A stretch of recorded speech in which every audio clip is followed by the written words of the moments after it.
नमस्कार। दादी की कहानी में आप सबका स्वागत है। बच्चों, आज मैं आपको जो कहानी सुनाने जा रही हूँ उसका शीर्षक है अक्लमंद हंस। एक बहुत विशाल पेड़ था, उस पर बहुत से हंस रहते थे। उनमें एक बहुत सयाना हंस था, मतलब बूढ़ा हंस था। वह बुद्धिमान और बहुत दूरदर्शी था। सब उसका आदर करते और ताऊ कहकर बुलाते थे। एक दिन उसने एक नन्ही सी बेल को पेड़ के तने पर बहुत नीचे से लिपटते हुए पाया। पेड़ पर ताऊ ने दूसरे हंसों को बुलाकर कहा, देखो, इस बेल को नष्ट कर दो। एक दिन यह बेल हम सबको मौत के मुंह में ले जाएगी। एक युवा हंस हंसते हुए बोला, ताऊ, यह छोटी सी बेल हमें कैसे मौत के मुंह में ले जाएगी?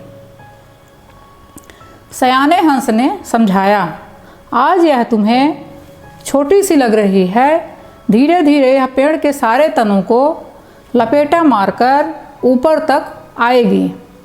फिर बेल का तना मोटा होने लगेगा और पेड़ से चिपक जाएगा।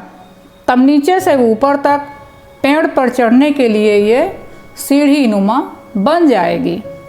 कोई भी शिकारी सीढ़ी के सहारे चढ़कर हम तक पहुंच जाएगा और हम मारे जाएंगे।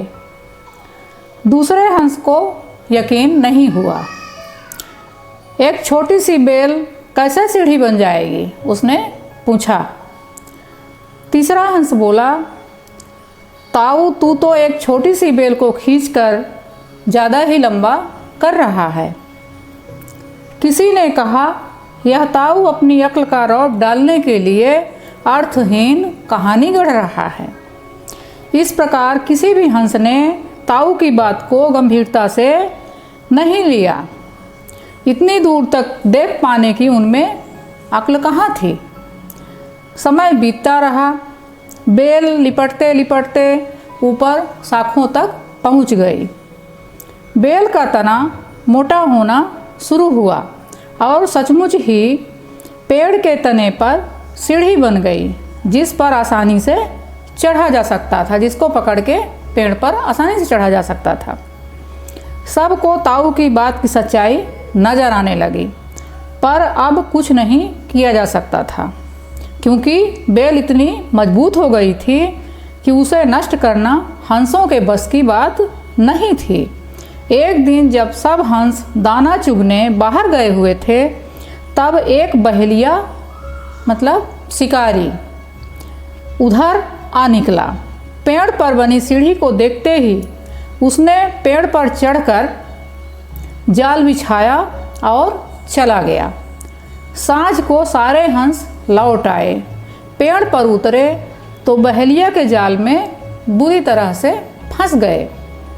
जब वे जाल में फंस गए और फड़फड़ाने लगे, तब उन्हें ताऊ की बुद्धिमानी और दूरदर्शिता का पता चला। सब ताऊ की बात न मानने के लिए लज्जित थे और अपने आप को कोस रहे थे। ताऊ सबसे रुष्ट था, मतलब नाराज था और दूर में चुपचाप बैठा हुआ था। एक हंस ने हिम्मत करके ताऊ से कहा, ताऊ, हम मूर्ख हैं, लेकिन अब हमसे मुंह मत फेरो। दूसरा हंस बोला, इस संकट से निकालने की तरकीब ताऊ आप ही हम लोग को बता सकते हैं, बताइए। आगे हम तुम्हारी कोई बात को नहीं टालेंगे। सभी हंसों ने हामी भरी। तब ताऊ ने उन्हें बताया। क्या बताया? मेरी बात ध्यान से सुनो। सुबह जब बहेलिया आएगा, तब मुर्दा होने का नाटक करना। बहेलिया तुम्हें मुर्दा समझकर जाल से निकालकर जमीन पर रखता जाएगा। वहाँ भी मरे सामान पड़े रहना। जैसे ही वह अंतिम हंस को नीचे रखेगा, मैं सीटी बजाऊंगा।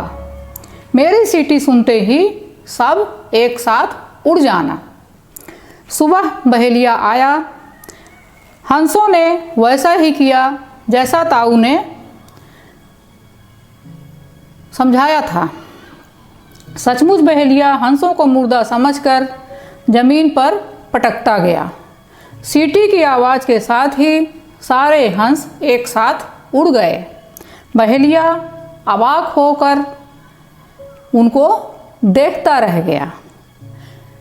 बच्चों, इस कहानी से हमें यह शिक्षा मिलती है कि बुद्धिमानों की सलाह को गंभीरता से लेना चाहिए, तभी हम अपनी सुरक्षा कर पाएंगे। धन्यवाद।